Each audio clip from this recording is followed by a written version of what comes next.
శ్రీమాత్రే నమః. ముందుగా శ్రీరామరావుకి నా గురువైనటువంటి బ్రహ్మర్షి సుభాష్ గురించి నా తల్లిదండ్రులకి నా ఆత్మ ప్రణామాలు తెలియజేసుకుంటూ అందరికీ ఆత్మ ప్రణామాలు. తెలుగులోకి 11 శ్లోకాలయ్యే. ఈరోజు 12వ శ్లోకం. అనాగమిత సాదృశ్య చుమక శ్రీరాజిత కాళీ సవర్ధ మాంగళ్య సౌత్ర శోభిత కందర. అనాగమిత సాదృశ్య చుమక శ్రీ విరాజిత అంటే వేరొకరితో పోల్చలేనటువంటి నిరామయమైన గుండ్రని గడ్డము కలదు. అంటే ఇప్పటి వరకు ముక్కు పోల్చాం, సముద్రం, తొండపండు పెరుగులు, చేపలు అలా అన్ని పోల్చాం. కానీ అమ్మవారి గడ్డం అసలు దేనితో పోల్చడానికి వీలు లేనంత అందంగా ఉన్నదట, గుండ్రంగా. దేనితో పోల్చడానికి వీలు లేనంత అందంగా అమ్మవారి గడ్డము ఉన్నది. కామేశ బద్ధ మాంగళ్య సూత్ర శోభిత కందర.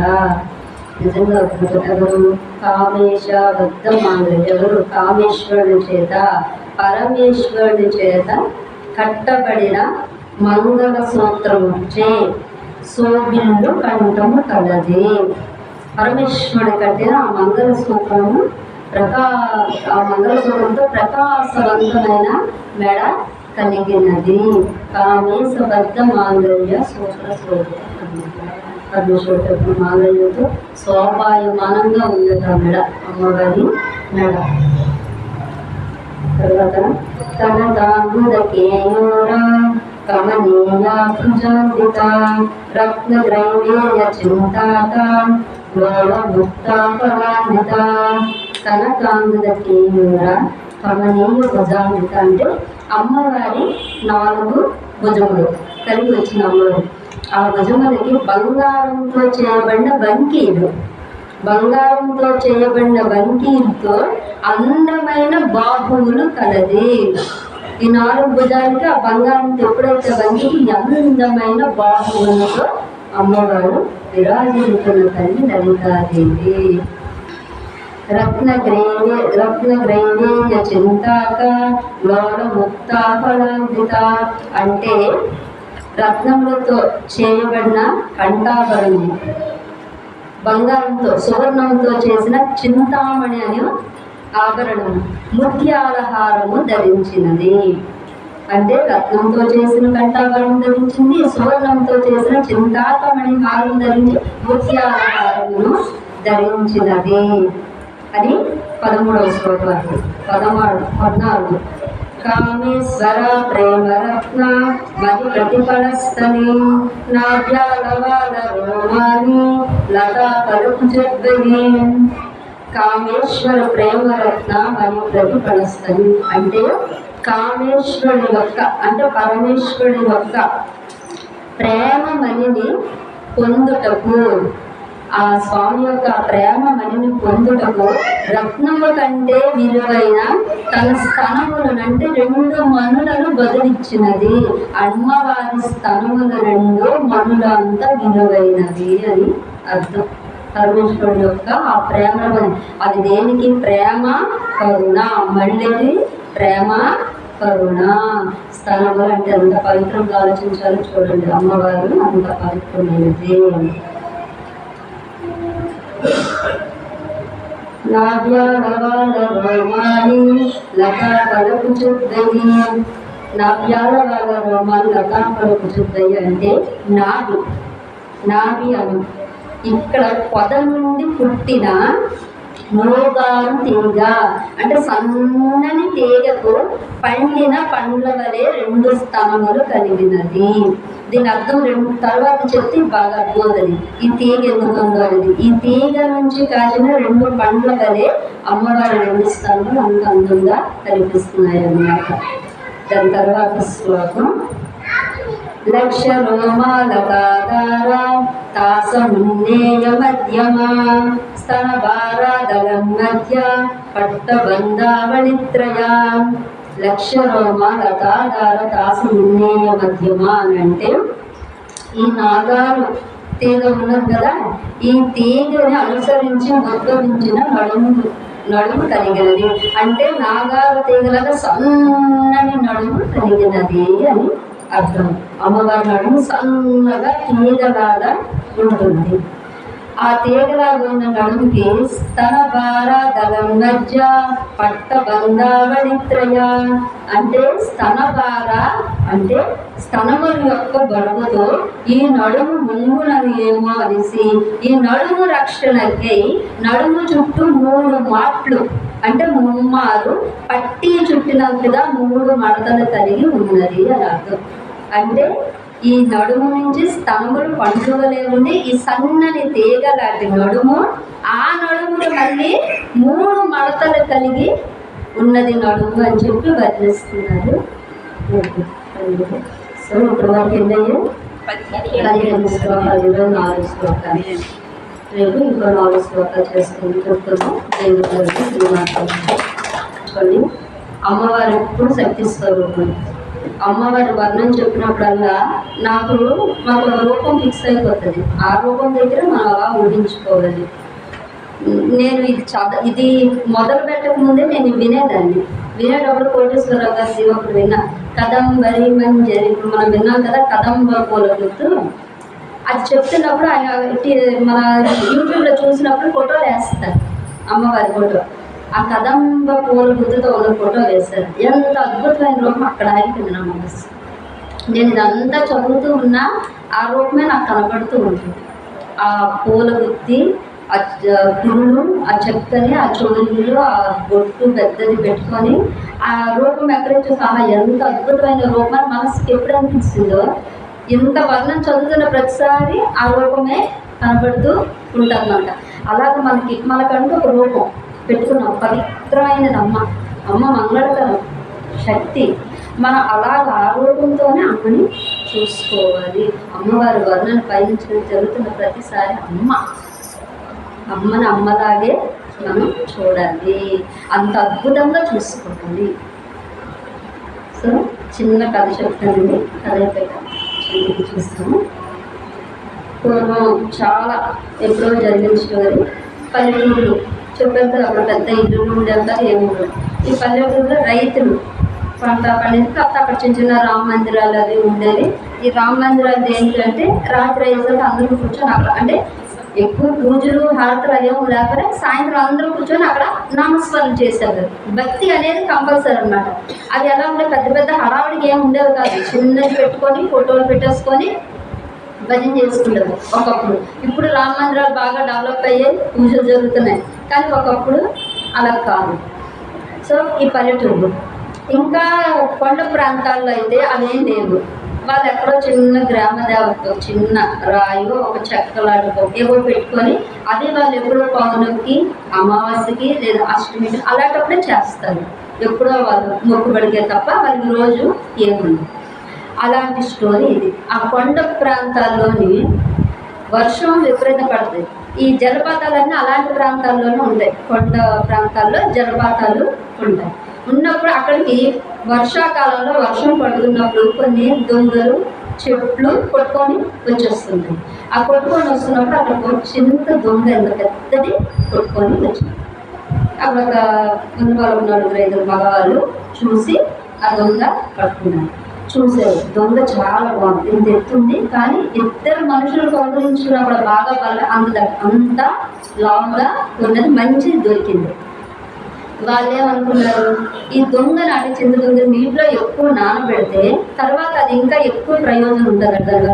లోపల చూడండి, మనం ఇది చేయించుకున్నప్పుడు చక్కెర చేయించుకున్నప్పుడు గీతల్లాగా వస్తాయి కదా, లోపల అవి ఎంత బాగా వస్తే అంత బాగున్నట్టు అర్థం. ఈ చిన్న దొంగని ఆ నీటిలో కొన్ని రోజులు నానబెట్టారు. బాగా నానితే మంచిదని నానబెట్టారు. కొన్ని రోజులు నానిన తర్వాత ఆ దొంగ తీసి ఎండలో పెట్టారు. దాన్ని ఇంకా కొడదాం, దాన్ని కొడితే పైన బెరడు మాత్రమే వచ్చింది. దొంగ ఏ మాత్రం చెప్పు చదవలేదు. పైన బెరడు మాత్రమే. బెరడు అంతా రాగానే దొంగల పక్కకి పెడుతుంది. ఒక వ్యక్తి ఆ పక్కన వీళ్ళలో ఈ 4గురిలో ఒక వ్యక్తి పడుకొని ఉన్నాడు. ఈ పడుకున్న వ్యక్తికి ఆ దొంగ ఎలా కనిపించిందంటే 2 కళ్ళతో చూస్తున్నట్టు కనిపించింది. అరే ఇది చూస్తుందిరా అని అన్నారు. అనేసి అవునా, వెంటనే దొంగ నిల్చోబెట్టేసరికి ఆ గీతలు ఉన్నాయి కదా, ఆ గీతలు రెండు ఇలా ఉన్నాయి, రెండు కళ్ళు లాగా. వెంటనే అవును నిజమేరా, రెండు కళ్ళు ఉన్నట్టు చూస్తుంది అని వెంటనే ఏం చేశారు, తీసుకొచ్చి పసుపు రాసి కొట్టు పెట్టి, పసుపు రాసి కొట్టు పెట్టగానే దానికి ఒక రూపం వచ్చినట్టు అది చూడగానే అమ్మవారు అమ్మవారు జేజమ్మ అని పేరు పెట్టుకొని దండం పెట్టుకోవడం మొదలు పెట్టారు దొంగలు. వాళ్ళు ఈ చెప్తాను ఎప్పుడో పూజ కదా, మామూలు పసుపు రాసి కొట్టు పెట్టి దండం పెట్టాలి. ఒక బ్రాహ్మణుడు ఆ విలేజ్ నుంచి వస్తూ ఆ దొంగ నుంచి వస్తే దానికి చూసి దండం పెట్టుకొని ఆయన ఏం చేశాడు, రోజు అక్కడికి వచ్చి దేవుని పెట్టడం మొదలు పెట్టాడు. ఆయన దేవుని పెట్టి ఏదో ప్రసాదించినది పెడితే వీళ్ళేం చేశారు, మా రోజు వచ్చి ఆయన దేవుని పెడుతున్నారు కదా, ఆయనకి ఇంత దుంపలు వాళ్ళు పండిన పంట ధాన్యం కానీ ఏ తేగలు కానీ ఏదైతే ఆ పంట వాళ్ళకి ఇవ్వడం మొదలు బ్రాహ్మణుడికి. ఆయన దేవుని పెట్టాక ఆ పంట తీసుకొని వెళ్తున్నాడు. ఇలాగో ఒక 12 సంవత్సరాలు 14 సంవత్సరాలు దాటేసి అమ్మవారికి రోజు బ్రాహ్మణుడు ఎంత వర్షం అవనియండి, ఎంత ఎండ అవనియండి, ఒక్కరోజు తక్కువ పెడతారు. ఈ గ్రామంలో ఉన్న వాళ్ళు దీని ప్రకారం ఎప్పుడో జంతువు బలి వాళ్ళ ఆచారం ప్రకారం వాళ్ళు ఎప్పుడో అమ్మవారికి ఇచ్చుకునేవారు. కానీ రోజు బ్రాహ్మణుడు మాత్రం నిత్య పూజ ఆపలేదు. రావడం, దేవుని పెట్టడం, స్తోత్రం చేసుకోవడం, వెళ్ళిపోవడం జరుగుతుంది. ఇలా 12-14 సంవత్సరాలు అయిన తర్వాత ఒకరోజు బ్రాహ్మణుడు వర్షం బోర్లు పడుతుంది వచ్చాడు. వచ్చినప్పటికీ అమ్మవారికి పైన చిన్న కమ్మలాకి కట్టేసి దండ పెట్టేసి ఉంచాడు. అక్కడ ఒక వ్యక్తి గుర్రమును ఒక వ్యక్తి కనపడ్డాడు. అప్పుడు గుర్రాలు ఎవరి దగ్గర ఉండే, బందిపోటుల దగ్గర ఉంది. అందరి దగ్గర ఉండేవి కాదు, రాజుల దగ్గర బందిపోటుల దగ్గర ఉంది. వాడి వేషం వాడి రూపు చూస్తే కొద్దిగా భయంకరంగా ఉంది. ఈయన దగ్గరికి రాలేదు, భయపడి దూరంలో ఒక చెట్టు దగ్గర నిల్చొని ఉన్నాడు. వాడు దీనికి గుర్రాల దగ్గర కట్టేసి అమ్మవారు దొంగ ముందు నిల్చొని చూస్తూ గొడ్డలు తీశాడు. గొడ్డలు తీసి ఆ దొంగని వాడేమి ఎప్పటి నుంచో వాడికి ఈ వర్షాకాలం బందిపోటు ఏమీ దొరకలేదు. భార్య ఉంది, తల్లి ఉంది, పిల్లలు ఉన్నారు, వాళ్ళు పోషకాహారం. వాడేమనుకున్నాడు, ఇది ఎండు ఉన్నది కదా, తడిచి లేదు, ఎండు ఉన్నది, కనీసం ఇది కొట్టి పట్టుకొని వెళ్ళిపోతే అమ్ముకుంటే డబ్బు వస్తుంది కదా, ఆ డబ్బుతో పిల్లలకి ఇంట్లో తిండి పెట్టాలి. వాడు గొడ్డలు ఎత్తాడు. ఎత్తేసరికి అక్కడికి ఒక స్త్రీ వచ్చింది, సాధారణంగా వచ్చింది స్త్రీ, చక్కగా ఇంత పసుపు రాసుకొని బొట్టు పెట్టుకొని వస్తుంది. నాయన ఎందుకు దాన్ని కొడుతున్నావు అంటే, నాకు మరి దారి దోపిడీలో డబ్బులు ఏం లేవు, వర్షాకాలం ఎవరు బాటసాలు కనబడలేదు, నా చేతిలో డబ్బు లేదు, నా కుటుంబాన్ని ఎలా పోషిస్తాను, నా పిల్లలు ఆకలితో ఉంటారు, ఇగో ఈ చెక్క పట్టుకొని వెళ్ళిపోతే కనీసం దాన్ని అమ్మితే ఆ డబ్బులేమో వస్తే అందుకే కొడుతున్నాను అంటే, ఆమె నాయన ఇక్కడున్న వాళ్ళందరూ అమ్మవారుగా ఆరాధిస్తారు, నువ్వు దాన్ని కొట్టకు అని చెప్పి ఇంత డబ్బులు ఇంత మూట ఇంతది ఇచ్చింది. ఈయన దూరం నుంచి చూస్తున్నాడు. ఆ స్త్రీ ఒక స్త్రీ మొగం కూడా క్లియర్, దూరం నుంచి ఒక స్త్రీ వచ్చింది. ఆ మూట చూస్తుంది. మరి ఎంత దూరంగా ఉన్నా డబ్బులు కట్టి చేతి తీస్తే తెలిసిపోద్ది కదా, అలా మూట కూడా చూశాడు. ఇన్నేళ్ల నుంచి నేను దీపం పెడుతున్నాను, ప్రసాదం పెడుతున్నాను, ఇన్నేళ్ళ నుంచి సేవిస్తున్నా, నాకు రాలేదే. వాడు గొడ్డలు ఎత్తితే వాడికి ఇచ్చింది, గొడ్డలు ఎత్తితే వాడికి ఇచ్చింది, ఇన్నేళ్ళున్నా నాకు ఇవ్వలేదు. వాడు వెళ్ళిపోయాడు. ఈయనకి లోపల మనస్సులో కలిగిన వెంటనే వెళ్ళిపోయాడు. తర్వాత రోజు వచ్చాడు గొడ్డలు పట్టుకుని. వచ్చి రావడమే, మరి దీపం లేదు, ధూపం లేదు, ఏమీ లేదు, గొడ్డలు ఎత్తాడు. ఎత్తగానే ఒకటే గంట, కానీ ఒక 10-15 గంటలు ఉంటే ఎలా మోగితే అలా మోగిందట గంట. అలా ఆశ్చర్యం చూసాక ఆకాశంలో పెద్ద మెరుపు, ఆ మెరుపు మెరిగానే వీడు కళ్ళు పోయేసరికి మరి లఘు దిగోమని ఆడు, అమ్మ నన్ను క్షమించు, అమ్మ నన్ను క్షమించు. అమ్మవారి దర్శనం ఇవ్వలేదు కానీ అమ్మవారి స్వరం వినిపించింది. ఒరే మూర్ఖుడా, ఎందుకు ఇంత పనిచేశావు, నా మీద ఇన్ని సంవత్సరాలు నన్ను ఆరాధించావు, ఒక్క రోజైనా దీపం పెట్టని రోజు లేదు, ఎంత వర్షమైనా ఎండైనా వచ్చావు దీపం పెట్టావు, నన్ను నా మీదే కత్తెత్తారు ఎందుకు అనేసి. అమ్మ ఇన్ని రోజులు సేవించాను, ఏనాడైనా డబ్బు ఇచ్చావా, వాడు కత్తెత్తితే ఆడికి ఇచ్చావు అనేసి అంటే, వాడు అజ్ఞాని, నన్ను దొంగగానే చూశాడు, అమ్మగా చూడలేదు. నేను అమ్మగా వచ్చినా వాడు నమ్మడు, ఎందుకంటే వాడు మూర్ఖుడు. నేను ఉన్నానని నమ్మకమే వాడికి లేదు. కాబట్టి వాడు నన్ను కొట్టేసి పట్టుకెళ్ళిపోతాడు, కాబట్టి వాడికి డబ్బు ఇస్తే వాడు వెళ్ళిపోతాడని ఇచ్చాను. కానీ నేను ఉన్నానని ఇన్ని సంవత్సరాలు నమ్మి దీపం పెట్టి నైవేద్యం పెట్టి ఇలాంటి పని చేస్తావా అంటే అతని నమ్మకం త్రికరణ శుద్ధిగా లేదు. ఎంత ఏడ్చాడో అంత ఏడ్చాడు, ఎంత బాధపడ్డాడు. శక్తి ఉంటే శక్తిని గుర్తించాలి, మన శక్తి లేదు అని అనడానికే లేదు. అమ్మ అన్నది ఆ రోజు నుంచి ఈ రోజుకి నీకు ఆహారం ఇస్తుంది ఎవరురా అని అడిగింది. ఏనాడైనా నీకు తిండికి లోటు చేశానా? ఆ రోజు దేవుని పెట్టడం మొదలు పెట్టించి ఊళ్ళో వాళ్ళందరూ ఇతనికి ఆహారం ఇస్తూనే ఉన్నారు. తినడానికి తిండి వెళ్తుందిరా, ఎవరు ఇచ్చారురా నీకు ఇది? నువ్వు నా దగ్గర దీపం మొదలు పెట్టిన దగ్గర నుంచి వాళ్ళు ఇస్తున్నారు. వాళ్ళకి ఆలోచన ఎందుకు కలిగింది? ఎవరు కల్పించారు? అమ్మ కల్పించింది వాళ్ళకి. ఒక వ్యక్తి మనకి ఇచ్చాడంటే అది ఆవిడ ఇచ్చింది. శక్తిని గుర్తించలేకపోయావు. నువ్వు ఉంది అని అనుకున్నావు అంటే జ్ఞానంతో ఉన్న అజ్ఞానివి. నువ్వు ఉంది అని అన్నావు కానీ మనసావాచ కరుణ మాత్రం నమ్మలేకపోయావు. ఈరోజు నీకు తిండి ఇస్తుంది నేనని గుర్తించలేవు. ఈరోజు ఇంత దూరం నువ్వు నడిచి రాగల శక్తి ఎవరిస్తున్నారు?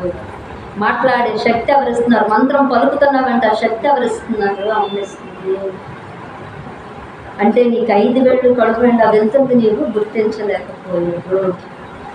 అప్పుడు బాధపడ్డాడు. నిజమే కదమ్మా, నీ వల్ల నాకు 3 పూట్ల నేను తినగలుగుతున్నాను, నాకు ఆహారం ఇచ్చే గుర్తించలేకపోయాను, ధనం అనే మాయలో పడిపోయాను. చూసారా మాయలో వచ్చి కన్నీళ్ళు? ధనం అనే మాయలో పడిపోయి నిన్ను గుర్తించలేకపోయాను, నన్ను క్షమించమని ఏడ్చాడు.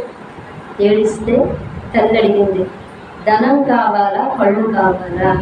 నేను కావాలా ధనం కావాలా? ఏదో ఒకటే కోరుకో. ధనం కావాలంటే నీకు ఇచ్చేస్తా, కానీ నేను కావాలా? ఏం కావాలి కోరుకో. నాకు కళ్ళే ఇవ్వండి, ధనం నాకు వద్దు. కళ్ళు కూడా గుడ్డివాళ్ళగా అయిపోయాను, మరి నాకు ధనం వద్దు, నా కళ్ళు నాకు ఇచ్చాను. కానీ ఒక్క కోరిక అడిగాడు. వాడు మూర్ఖుడికి నీ దర్శనం అయ్యింది. సాధారణ రూపమైన అమ్మ దర్శనం అయ్యింది. నాకు నీ దర్శన భాగ్యం ఇవ్వననిస్తుంది.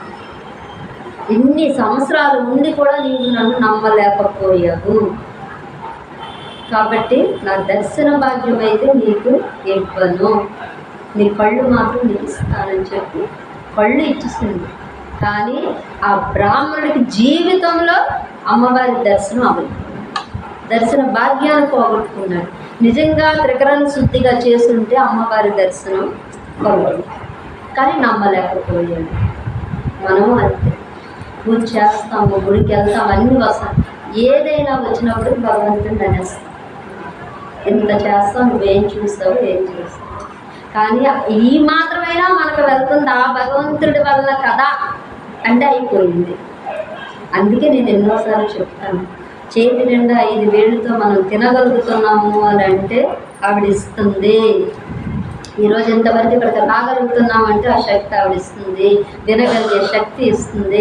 కడుపు నిండా తింటున్నావు అరుగుతుంది అంటే ఆవిడ శక్తి ఇస్తుంది. కంటి నిండా నిద్రపోతున్నావంటే ఆవిడ శక్తి ఇస్తుంది. మరి ఇంకేం కావాలండి మనిషికి? రోగం లేని జీవితం ఉన్నవాడు అదృష్టం. నువ్వు తిన్ని తరిగించుకొని కంటి నిండా నిద్రపోతున్నావు అని అంటే దానికన్నా అదృష్టం అంటే అమ్మవారు అనుగ్రహం ఉన్నట్టే. లేనివాడు మందులు మిగులుతున్నాడు. మనకు అవన్నీ హ్యాపీగా వెళ్ళిపోతున్నామంటే ఎంత చక్కగా చూస్తుందో మనం. ఈరోజు ఎంత అదృష్టవంతులయ్యి ఈ టైంకి ఇక్కడికి వచ్చి కూర్చొని రోజు ఆవిడ దర్శనం చేసుకుని 4 మాటలు తినగలుగుతున్నామంటే ఏ జన్మ అదృష్టమో మనకు అమ్మ ఇది కల్పించింది. కాబట్టి తల్లి ఉంది అని త్రికరణ శుద్ధిగా నమ్మాలి. ఎన్ని పరీక్షలు రానియండి, నమ్మాలి నమ్మాలి నమ్మాలి. నమ్మకమే నిన్ను ఆవిడ చెంతకి చేరుస్తుంది. విశ్వాసం లేకపోతే విముక్తి ఉండదు.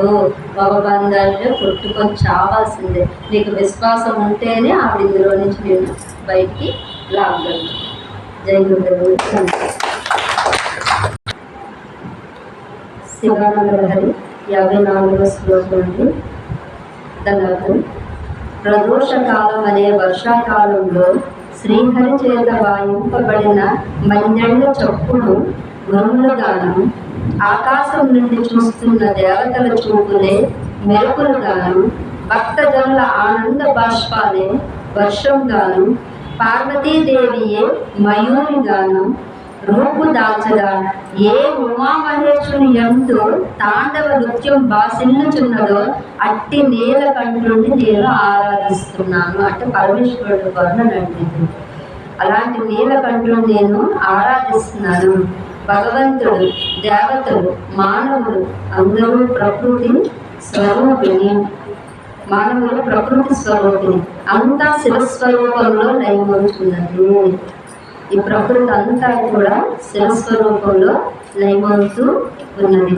కావున నన్ను నీ సాయుధ్యములో చేర్చుకో చిదానంద. పరమేశ్వర నన్ను నీ సాహిత్యంలో చేర్చుకొని ఎవరు చెప్తున్నారు? ఆది శంకరాచార్యుల వారు. ఇవన్నీ కూడా మనం నిరంతరం మన జీవితం ఏంటండి? ఆ పరమేశ్వరుడు యొక్క పాదాలకి చేరుకోవడమే ఈ జన్మ. పరమేశ్వరుడు యొక్క పాదపద్మములు, ఆ పార్వతీమాత యొక్క పాదపద్మములు పట్టుకుంటే చాలండి. వాళ్ళే సంసార సాగరం నుంచి మనల్ని తీసుకెళ్ళి మోక్షానికి చేరుస్తుంది. జై గురుదేవుడు. Thank you. श्रीमद्भगवद्गीता द्वितीयोऽध्यायः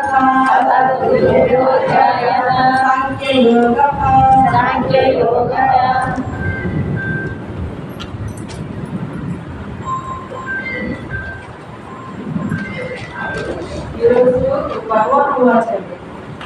श्री भगवान उवाच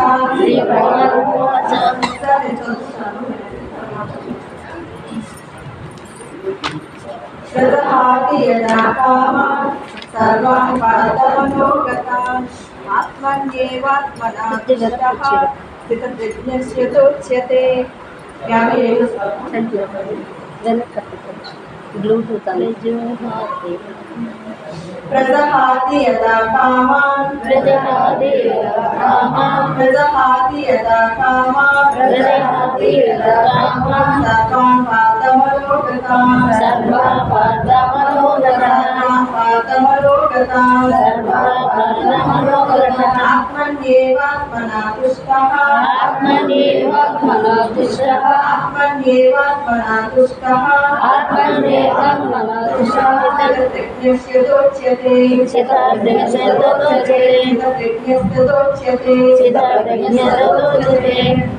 श्री भगवान वो अर्जुन అంటే స్థితప్రజ్ఞుడు ఎలా ఉంటారో నాకు కొంచెం వివరించండి స్వామి అని నేను అడిగాను కదా. అర్జునుడు స్థితప్రజ్ఞుడు ఎలా ఉంటాడు అంటే ఎలా నడుస్తాడు అంటే ఈ బాహ్య ప్రపంచంలో ఆయన ఎలా ప్రవర్తిస్తాడు, ఎలా ఉంటాడు, ఎలా మాట్లాడతాడు అని అడిగాడు. అని నేను అర్జునుడు అడిగాడు ఎవరిని? కృష్ణుడిని. ఆయన ఎలా ఉంటారో చెప్తే నేను ఆయనలో ఉండడానికి నేను సిద్ధమవుతాను అని. అయితే ఈరోజు భగవానుడు చెప్తున్నారు ఏమని? ఓ అర్జున, మనస్సులందరి కోరికలన్నీ పూర్తిగా తొలగిపోయి ఉంటాయి. స్థితప్రజ్ఞ ఎలా ఉంటాయి? కోరికలన్నీ పూర్తిగా తొలగిపోయి ఉంటాయి స్థితప్రజ్ఞ. ఆత్మ ద్వారా ఆత్మయందు సంతుష్టుడైన వారిని అనగా పరమాత్మ సంయోగము వల్ల ఆత్మానందము పొందిన వారిని స్థితప్రజ్ఞుడని అన్నారు. అయితే స్థితప్రజ్ఞుడు అంటే బుద్ధిని పరమాత్మ ఎందే స్థిరం చేసిన వాడు స్థితప్రజ్ఞుడు. స్థితప్రజ్ఞుడు అంటే ఆయన ఏదో వేరే వేషం వేసుకొని వేరేలా కనిపిస్తాడు అంటే అలా కనిపించడు. అందులోనే ఉంటారు. వాళ్ళు ఇంకెక్కడికో వెళ్ళిపోతారండి. వాళ్ళు గోడు సమ్మాలు వాళ్ళు అనుభవిస్తారు కదా, ఆ ఫలితాన్ని వాళ్ళు అనుభవిస్తారు కదా. అంటే వాళ్ళు ఇక్కడే మనతోనే ఉంటారు, మనలాగే ఉంటారు. కానీ వాళ్ళు దేవుడికి కూడా అంటే అన్నమాట. వాళ్ళు అంటే తామరాలో నీళ్లు పట్టు నీరు ఎలాగే అంటారు దేనికి వాళ్ళు అంటారు. ఈ బాహ్య ప్రపంచంలో ఉన్నటువంటి విషయాలు ఉన్నాయి కదా, ఏంటి వ్యక్తుల మీద మోహం, వస్తువుల మీద మోహం, ఇలాంటిది ఏది కూడా అంటారు. మనతోనే ఉంటారు, మనలాగే ఉంటారు, మనతోనే ఉంటారు. అయితే మనస్సునందరి కోరికలన్నీ పూర్తిగా తొలగిపోయి పూర్తిగా తొలగిపోతే ఎలా అనుకుంటున్నారా అంటే చిన్న ఉదాహరణ చెప్తారంటే మీకు అర్థమవడం కోసం. ఒక ఇద్దరు ఫ్రెండ్స్ ఉన్నారు. వాళ్ళకి మార్నింగ్ బ్రేక్ఫాస్ట్ పూరి తినాలంట.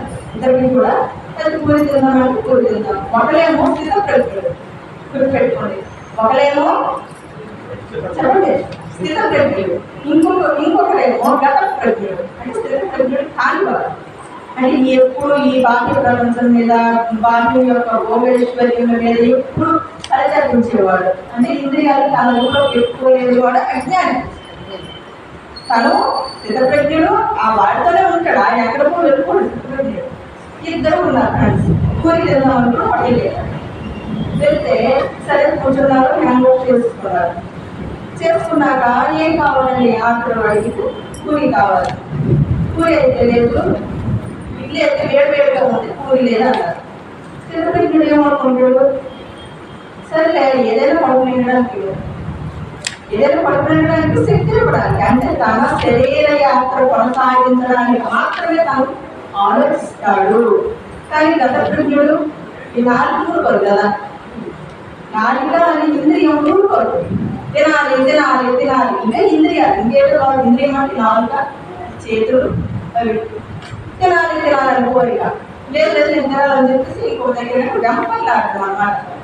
మరి అంటే మీకు ఉదాహరణ చెప్పడానికే స్థితప్రజ్ఞుడు ఏంటి, సర్లే తినే శక్తి వస్తుంది కదా, శరీరం బాగా ఉంటుంది కదా అనుకుంటారు. కానీ గతప్రజ్ఞుడు మాత్రం ఇంకొకటికి ఎక్కడికెక్కడికో పరిగెత్తారు. అది అన్నమాట.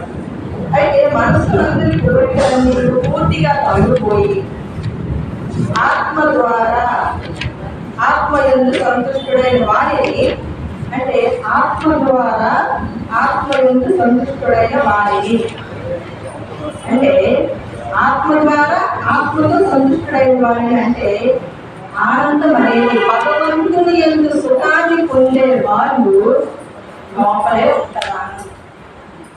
అది ఎక్కడి నుంచో వచ్చి మన లోపల చూసేది కాదు. ఆ ఆనందం మనలో మనమే వెతుక్కోవాలి.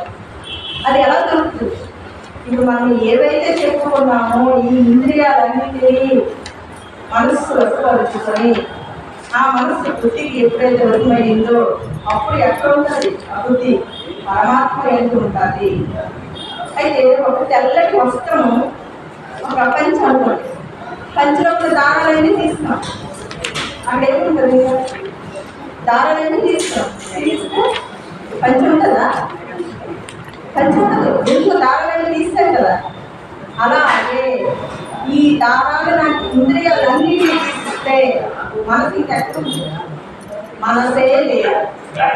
అప్పుడు అసలు ఇంకా మనసే ఉండదు. అయితే అలాగే మన ఆనందం అనేది మనలో మనమే వెతుక్కోవాలి. అంటే ఆత్మ ఎందు సంతుష్టుడైన వారిని, అనగా పరమాత్మ ఎంత సంయోగం వల్ల ఆత్మానందం పొందిన వారిని స్థితప్రజ్ఞుడని ఎందుడు. ఇప్పుడు ఆత్మ అంటే సింపుల్గా చెప్తాను చూడండి. మనం శ్వాసను తీసుకుంటామో విడిచిపెడతాం, శ్వాసని తీసుకుంటామో విడిచిపెడతాం. అంటే ఏం కూడా మన శ్వాస అంటే ఏముంది అందులో? ఇక్కడ చెప్పండి, శ్వాస తీసుకుంటే విడిచిపెడతాం. అది ఏంటి? గాలి. అదేంటిది?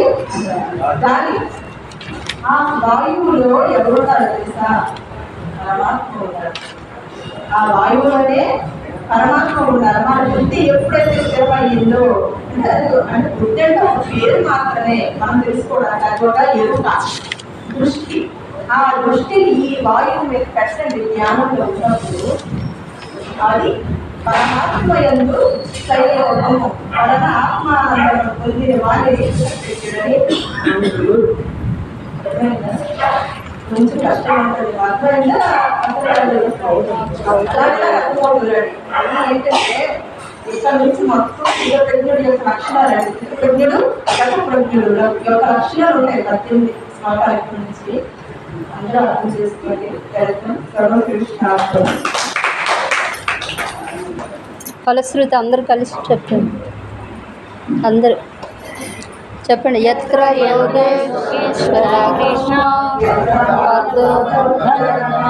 తత్ర శ్రీ విజయో ధ్రువాణి తిరుపతి మమ.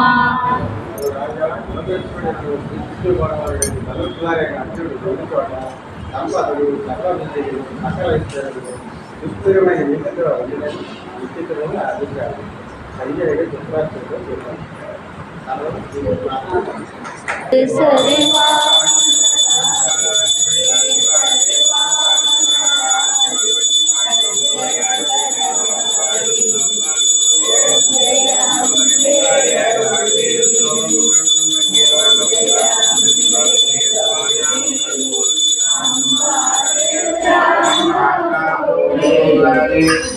శ్యామలమ్మ తల్లికి జై శ్రీ శ్యామలమ్మ తల్లికి జై శ్రీ శ్యామలమ్మ తల్లికి